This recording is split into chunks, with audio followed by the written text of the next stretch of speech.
જય હિન્દ વિદ્યાર્થી મિત્રો, હું ચિરાગ ભરાટ। તો વિદ્યાર્થી મિત્રો, સુરેન્દ્રનગર જિલ્લામાં નવોદય 2026માં કેટલું મેરિટ રહેલું છે અને આગળ વેઇટિંગ લિસ્ટની પણ આપણે સંપૂર્ણ વાત કરશું। તો વિદ્યાર્થી મિત્રો, સુરેન્દ્રનગર જિલ્લો જે છે એમાં કુલ 10 બ્લોક આવેલા છે, 10 તાલુકા રેડી। એમાંથી જો આપણે જનરલ વાત કરીએ તો અહીંયા ગ્રામ્ય કક્ષામાંથી ઓબીસી કેટેગરીમાં જે વિદ્યાર્થીઓ પરીક્ષા આપેલી છે તેમને 88.75 એટલે કે જિલ્લાના 65મા ક્રમાંક ઉપર રહેલ વિદ્યાર્થીનો છેલ્લે વારો આવેલો છે। પછી વાત કરીએ તો કે ગ્રામ્ય એસી કેટેગરીમાં 82.5% વાળી મેરિટ અટકેલું છે, એટલે કે જિલ્લાના 197મા ક્રમાંક ઉપર રહેલ વિદ્યાર્થીનો છેલ્લે વારો આવેલો છે। એવી જ રીતે ગ્રામ્ય એસટી કેટેગરીમાં વાત કરીએ તો અહીંયા 71.25 એટલે કે 621મા ક્રમાંક ઉપર રહેલ વિદ્યાર્થીનો છેલ્લે વારો આવેલો છે।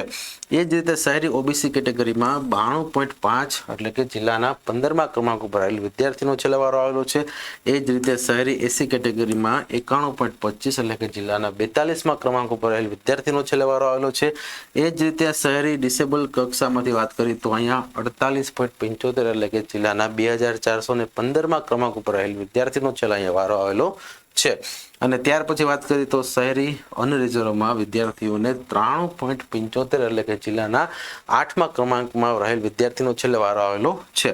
અને છેલ્લે વાત કરીએ તો શહેરી એસટી કેટેગરીમાં 80% એટલે કે જિલ્લાના 234મા ક્રમાંક ઉપર રહેલ વિદ્યાર્થીનો અહીં છેલ્લે વારો આવેલો છે। હવે આપણે બ્લોક વાઇઝ જોઈએ તો તમારા એડમિટ કાર્ડમાં તમારે કયો બ્લોક હતો એ બ્લોક નંબર જોઈ અને તમે બ્લોક વાઇઝ પણ જોઈ શકો છો।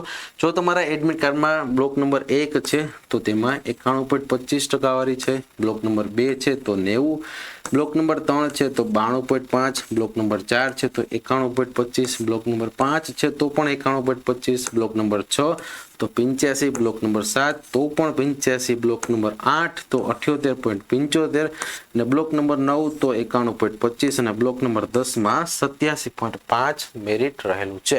તો આપના જિલ્લાની નવોદયની ઓફિશિયલ વેબસાઇટ, આપના જિલ્લાની જે શિક્ષણ કચેરી ડીઓ ઓફિસ છે ત્યાંથી અથવા તો તમે આ યુટ્યુબ ચેનલના માધ્યમથી પણ આવનારા સમયમાં મેરિટ લિસ્ટમાં જે વેઇટિંગ લિસ્ટ બહાર પડશે તેની જાણકારી મેળવી શકો છો।